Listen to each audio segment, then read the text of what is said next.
We're on. We're live. Good morning. Good evening. Good afternoon. Whatever time you're watching this. If you're not watching this live, which nobody does, or few people do. Not many. But thanks for joining me. My name is Mark. I'll be your live stream presenter today for the latest Sylvia Findings live stream, whatever thing, presentation. Episode 92, 93, something like that. It's getting up there. We should do something special for the 100th episode. If you have any ideas, let me know. Maybe we'll do something weird. Today, I'm not going to do any preamble, because shipping is predictably bad everywhere.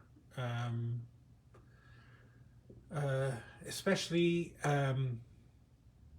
we're having trouble with the logistics gods getting us stuff from, China.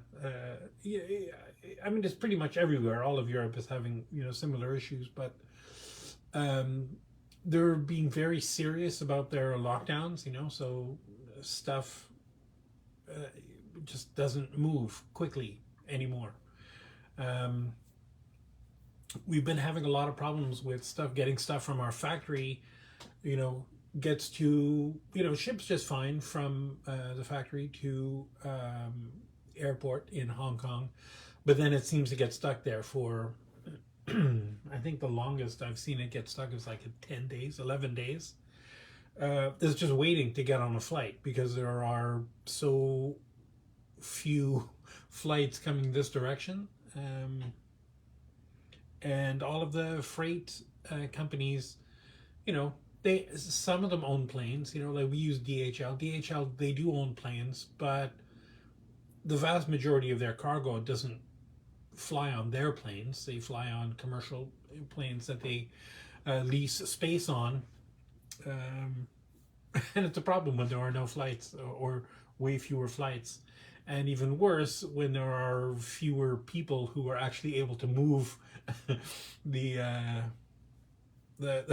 product, the parcels, the shipments around the airport and onto the planes. But neither here nor there. We're making it work.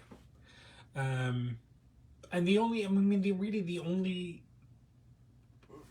angsty thing that I've noticed is that sometimes, when we're out of something, usually, within 2 weeks we have it back in stock. But it seems to be, there are a couple of items where, maybe we won't notice that we're running low, or maybe somebody will just buy us out of all of them, and then it's like, we gotta scramble to put that back in the production schedule, and then by the time it gets cast and plated and polished and beautified and put in little baggies and shipped, it's 2 weeks, and then it's another, even though it's ostensibly flying by air, it could be another 2 weeks before we get it. So sometimes, it's like a month that we're out of something, and I don't really know. Maybe there's not really any way that we could improve that. We were just at the mercy, like I said, of the logistics gods. But this is not a complaint about the bad things episode. This is some very niche episode. I want to talk about stones, scanning, and why we scan the stones, especially for custom, made items. I don't know, I've talked about this before in the episode where I talked about buying stones, what you should be looking for, and how, the pavilion, which is the underside of the stone, is so important to what you're looking for, and why stone cutters seem to hate jewelers because they just cut these ridiculous stones that no traditionally cast or designed pendant or ring or whatever setting will work. And it all comes down to the seat. of the thing, right? The seat is the part. Oh, you know what? Let me give you this here. I don't know if you can see that. I colored it in green. It's maybe a little out of focus, but that green part that I colored in, right, is the seat. That's where the stone sits on. The stone is going to sit on that, right? And then the prongs are going to go over, onto the thing. And ideally, in a perfect world, the seat is, more or less invisible. You don't see it. It's behind, underneath the girdle of the stone.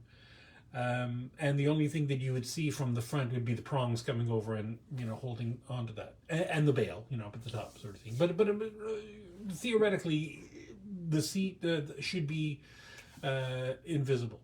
Shouldn't be part of the now. Obviously, if you have some crazy ornate pendants, and we have some that are a thing where the back pieces are very visible, but they're done on purpose, right? So for a very simple pendant setting like this, right, just a very simple basket setting, theoretically you don't want that to be. And the way they do that, right, they're built at an angle, right, from the very bottom of that piece.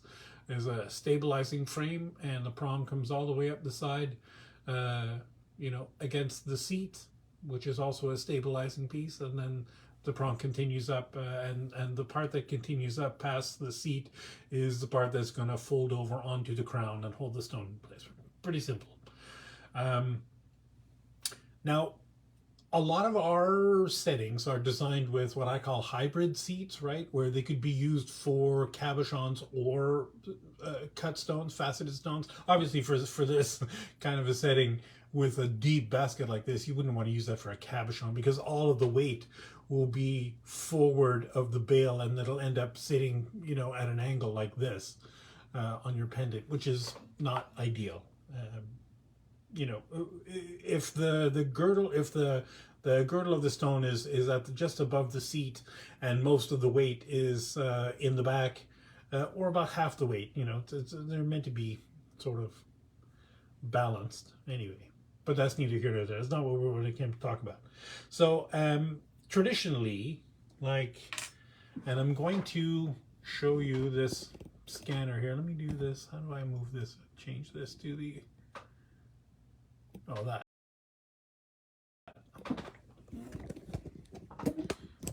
Right? Here's my screen from the scanner. This is actually the part that's just on the laptop. The scanner itself is that machine there. And there's a big lens, right? And it's super heavy, so it's expensive, right? If you learned nothing else from Jurassic Park. That fits in there. And then there's a little turntable here. And there's a couple different platforms that you can use depending on the size of the stone. I'm just going to close that up. I've used the medium one because I have a couple of stones that I want to show you, and the medium one I think works best for, it's about the biggest that we can get away with when we do this stone, right? But now the way this works is it takes an image of this profile, and then this rotates around, and as it's rotating, I counted once how many movements it makes, and it's not like you would think it would be like 180, 360, I don't know, whatever, but it wasn't. It was some weird number like 63 or something. I don't know, whatever. I'm sure it makes sense for the reason, but anyway, it compares every cross section with the next cross section with the next cross section, and that's why the whole point of this is that it's meant to be very contrasty, so you can see the shape of the stone in this orientation, and then as the turntable spins around, it compares all of the cross sections, I guess, of it, and puts them all together into a three-dimensional image with all of the and it's pretty amazing how accurate this is. Now the stone has to be perfectly immobile along that the platform here, and I don't know if you could see there's a thin blue line on that you can set up. You can raise that or lower that, you know, in these settings, and this denotes the flat, the table, right? Because the stone is upside down on the thing. So the front of the stone is at the bottom, and then the pavilion is at the top. So I'm just going to put this. There's a little vacuum that makes a buzzing noise. I don't know how loud it'll be, but yeah, not very loud. And I'm just going to tell this that this is a round stone. And when you assign the shape of the stone, sometimes you just have to use what's called gemstone special here, which it'll just figure out every, you know, facet. So if you're doing like cabochons or weird cuts, weird shapes, that's the one I always use, because no matter what, I mean, the file size is way bigger on these. So when it's calculating things based on these, I think it's using some proprietary software to theorize what the overall shape is going to be, and it just makes it just takes some shortcuts, I think. But it's super accurate anyway. So that's round. This is turning now. I don't know if you could see. You can't really see it turning, because it's a little bit of difference. Because it's not perfectly centered on that thing, and it doesn't have to be. And you can see, look at the profile here, how the girdle is so different on one side than the other, right? There we go, and that's our stone. Now from here, we could see that very thin, you know, girdle here. It gets thicker, and it's pretty thick up the one side. That's what we were looking at on that one side, how it was, you know, very wide on one side, wide on the other. There's the table and all those facets. Now, in a traditional stone, and this is okay, it's a, you know, average quality cut stone. But in a traditional stone, like a diamond or something, this angle here along this edge would normally be around 41 to 43 degrees, right? And the beautiful thing about this is you could put, you know, you could click on any facet and it'll tell you what angle off the table it is, which is pretty cool. So you can see this is just a little bit higher than traditional. 47 is not bad. 46. And then when it gets down to the cula, it kind of makes the the difference a little more palatable, right? 40. So that's kind of like the most traditional angle on that. So on this, this would probably work okay in most pre-made settings, even though the pavilion is a little bit of a, you know, shallower angle. The only thing that's going to happen is this is going to sit a little bit higher in the setting, because if the setting is built for this kind of an angle, right, so from here would be more straight, there's a little more material on the sides than would normally be there if it were the more traditionally cut, and when I say traditional cut, I mean like a brilliant cut diamond, right? Between this table, or the table and the girdle is ostensibly parallel to each other. So from the girdle to the culet, that single straight angle, like I said, is normally around 41 to 43 degrees to get that brilliant cut. Now, stone cutters, stone dealers. Oh, and the other cool thing about this is you can see exactly how the diameter average 7.987. So this would be ostensibly what would be considered an 8mm stone, right? It's as close to 8mm as you're going to get, without it being actually 8mm. I would call this 8mm. Diameter maximum 8. So at some point the diameter on this is 8.082, but the average is 7.987. The minimum is 7.886. So even though this is not, because this is not perfectly round, because it's hand cut, right, not machine cut, gives you the total depth 55.13 millimeters deep, right? So that from the table to the culet.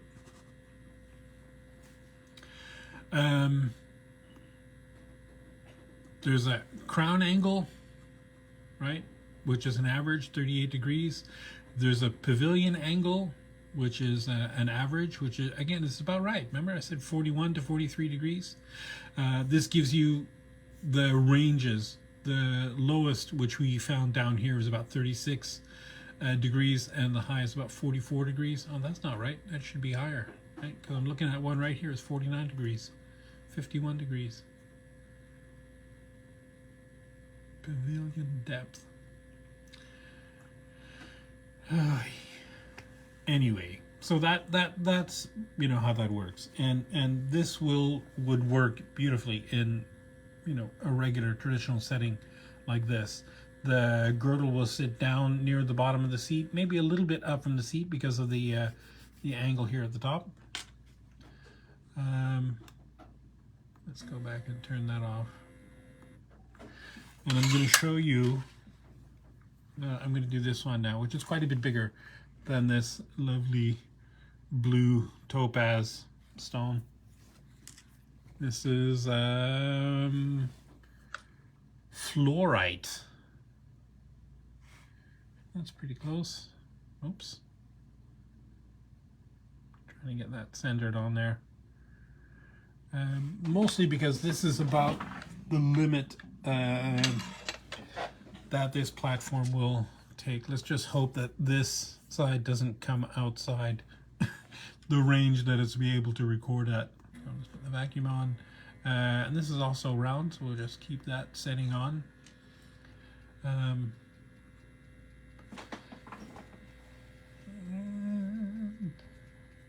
don't know if you can see, though. You can see a little bit of the shadows from the reflections here, how they turn. You know, so this whole stone is rotating. It's collecting information about the perimeter angles, or the cross-section angles, collating them all together into a three-dimensional object. Beautiful.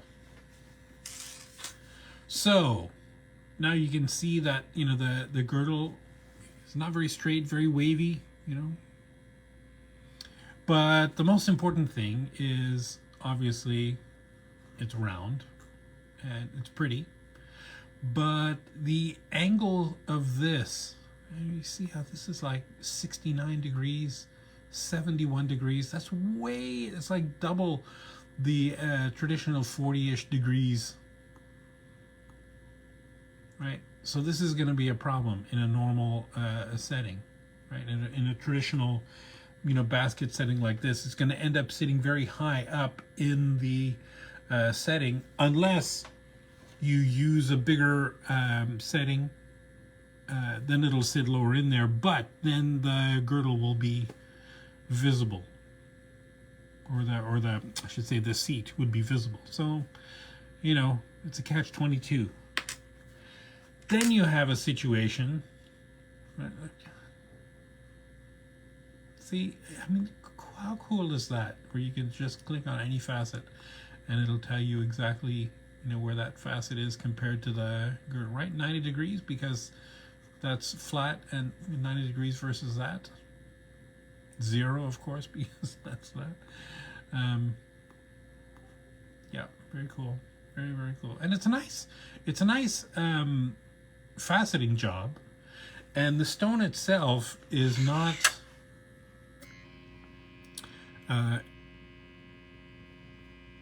unattractive. It's just not necessary to have that deep of a pavilion. And you know, the stone cutter who cut this did this specifically to have because this is a big wide table, right? You can see that big wide table. So they did that specifically so that you could see that those facets on the underside. Let me turn off that buzzing. So you could see the facets on the underside of that thing. And then, you know, I mean, it's perfectly valid, I guess, cut to do it. But I don't know how many people, well, should I go there? I'm going to go there. I don't know how many people look at a stone and say, wow, that's a very interesting cut. I should buy that. You know, it's the way stones work. Somebody sees it, part of their brain says, ooh, that's pretty. I got to buy that. And it's all about the, you know, the sparkle and the color. You know, if the color is what they like, they jive with, then like I'm partial to orange stones, you know, like like Ethiopian opals, you know, that kind of orange, that deep orange, not quite red. It's a little red, more red than, but you know, so not like a citrine, but like a deep orange, you know. And you know, but that's just me. Nobody loves orange stones. Anyway, so look, this is what happens. Somebody's buying a stone. This is a customer sent us this to make a custom ring out of. Right? She bought this because look at this beautiful watermelon tourmaline. Right? Gorgeous stone. Right? Very cool color banding. Right? But you know, if you look at the pavilion, right? This side looks pretty good, pretty traditional. But if you turn this way, right, these edges, and maybe I'll just scan it and show you. Put this on the scanner.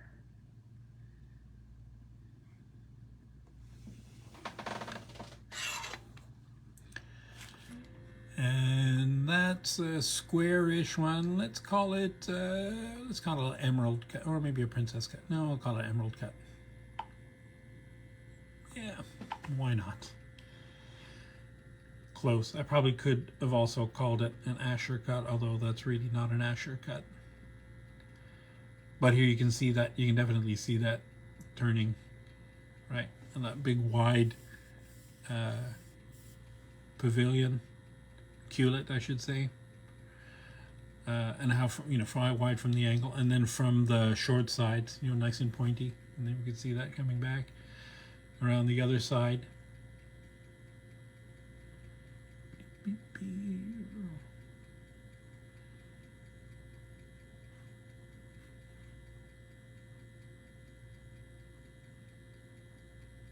Almost done. Almost done. So, right? Beautiful from the front. Very nice. Very cool. From this side, right? So these angles here, like this, 59, that's a little extreme, but 42.27, it recovers beautifully, right? So if on this angle you built the basket with that stabilizing bar just under the girdle, which is traditional, right? You might either have to get like a really thin bar, which kind of compromises the structural integrity, or you need to put that, you know, down here and just end up with having bigger prongs. Now, personally, I don't like that.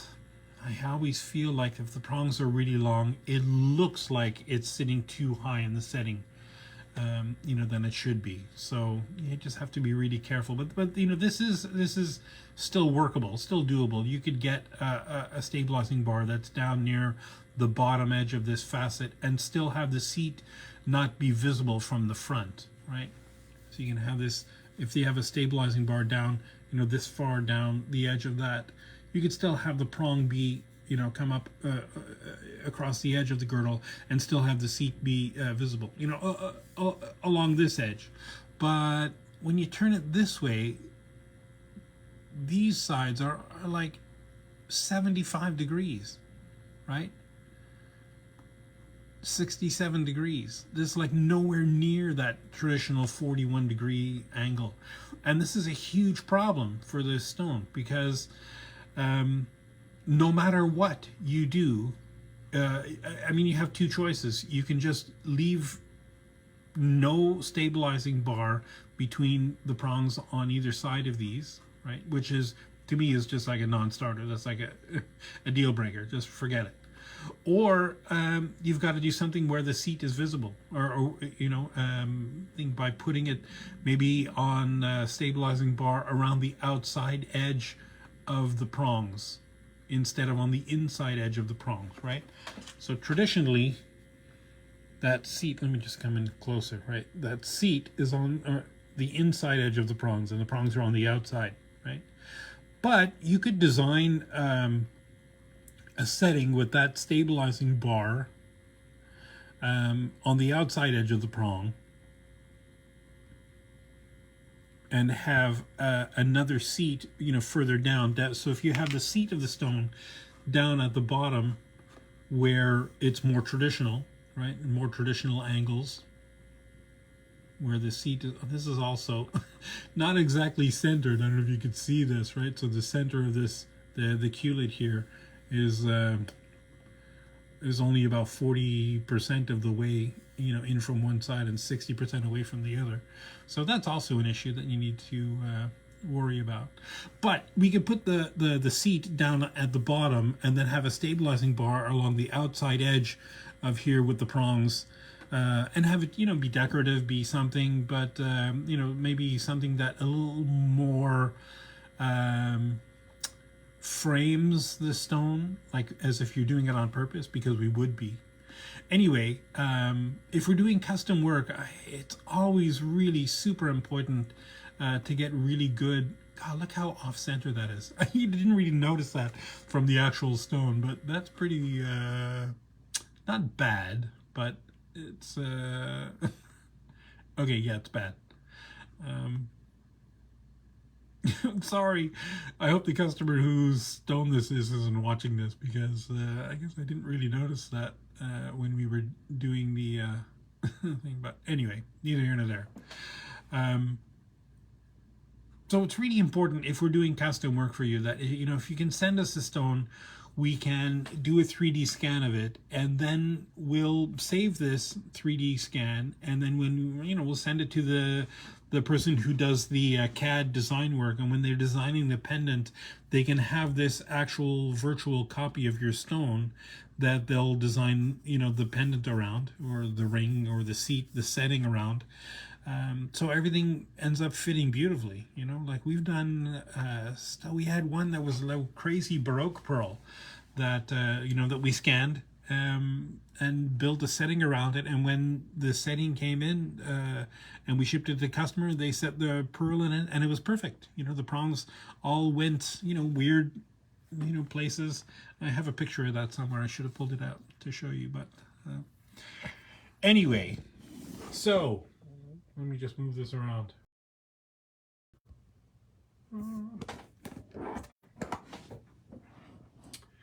That was your boring tech demonstration, and why having the ability to take these 3D scans is so important for custom work. And for me, it's just fun, to look at, to think. I've gained a lot more like, I've always been wary of stone cutters who cut these crazy big deep pavilions, and I've always sort of been like, okay, you're cutting that for two possible reasons. I guess three possible reasons. The first reason is the thicker stone will make the colors more deep, more dark, more expensive looking. The other reason is to increase the carat weight of the stone. So if you're selling, these things for so much dollars per carat, you can get more for a stone that has a bigger pavilion. It just weighs more, so you can sell it for more. No harm there. Well, I'm not happy about that, but whatever, it is what it is. And the third reason why they would do it is just because they're, I'm just doing this because it's fun. I like to see what kind of, crazy facets I can get, what kind of effects I can get out the table, out the front of the stone, how I can make the light reflect inside and out, and what, different effects I can get. Like that little blue stone, right? That fluorite. You're not going to get that thing, but that cut is done specifically, to delight the stone cutter, right? There's no marketing reason why you would want to cut a stone like this, because it's just harder to set. It's the stone chemically doesn't change. The only thing that it does is like, look at this cool thing I cut, and that's perfectly valid. I'm not saying that's not valid. I'm saying yeah, it's a pain in the ass for jewelers to set those things after the fact. So that's my spiel.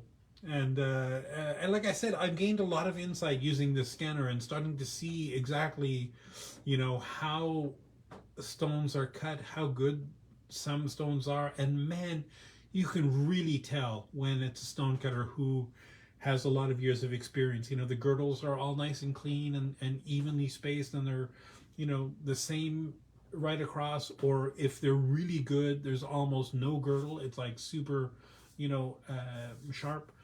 Um, and that pavilion angle.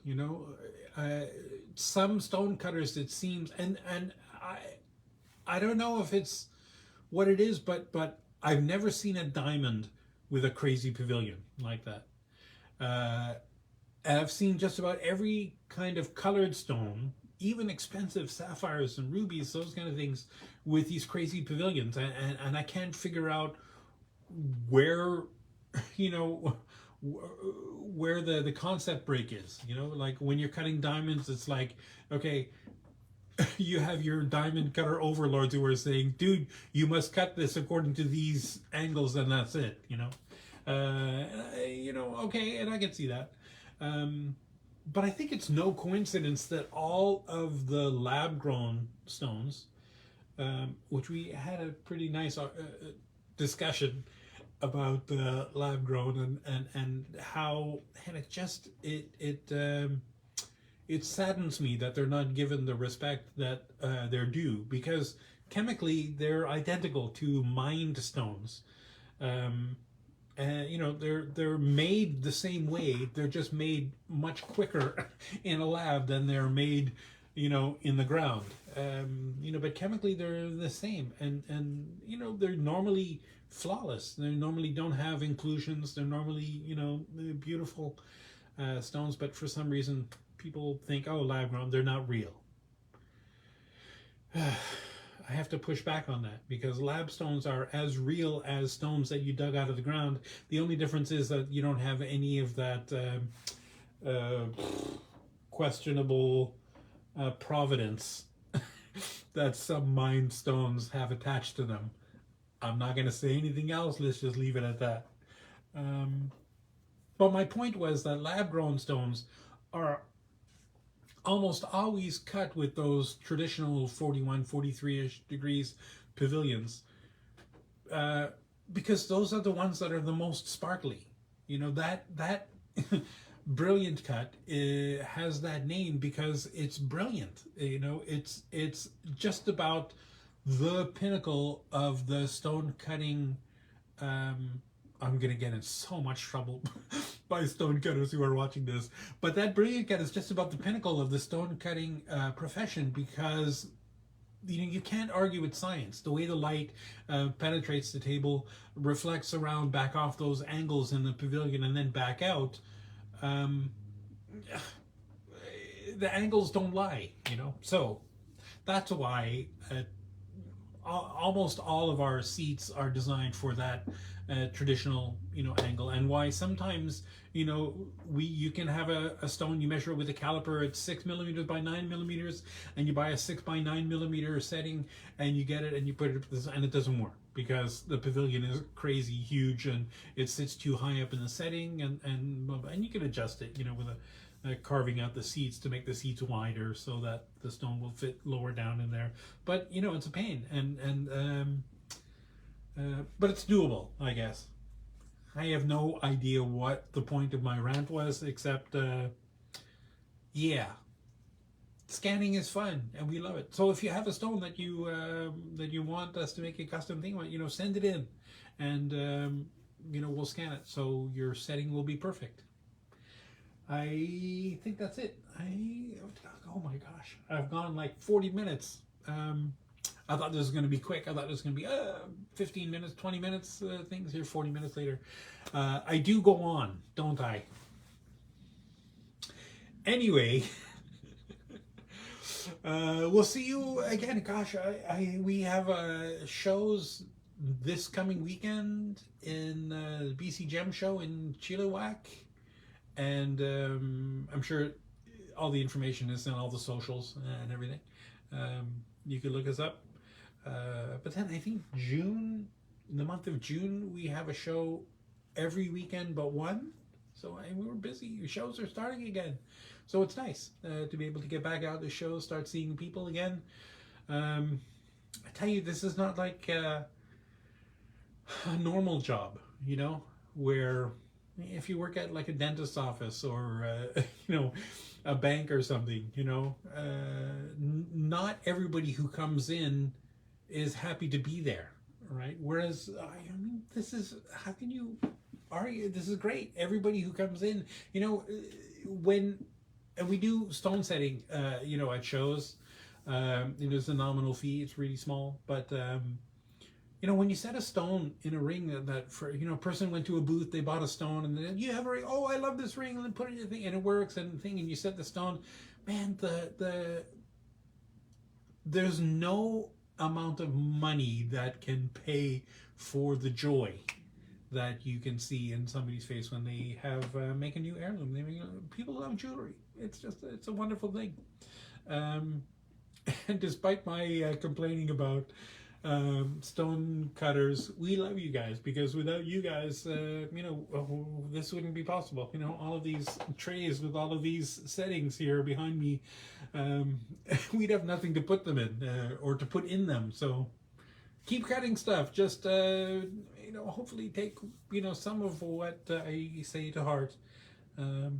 Yeah. In the meantime, I will see you next week. I think we're going to talk about bales next week. A couple different, we might do a couple of short things about bales. How best to use them, when to use them, how to, because there are a couple different kinds of bales. Some with like the pinch bales with 2 prongs, and others with 1 prong and 1, you know, a hole in the other, you know, plate. And how do you, people don't even want to know how to set them. So I think we'll do a couple little videos over the next couple of weeks. I don't know if it's going to be every Wednesday, because, you know, when we're traveling, it's just obviously it's not possible to do it. But I'm going on too long again. Thank you for joining us this week, and we will see you next time. In the meantime, take care of yourself, take care of the planet, take care of your mental health, and I will see you when I see you. Thanks a lot. Bye-bye. I can do this.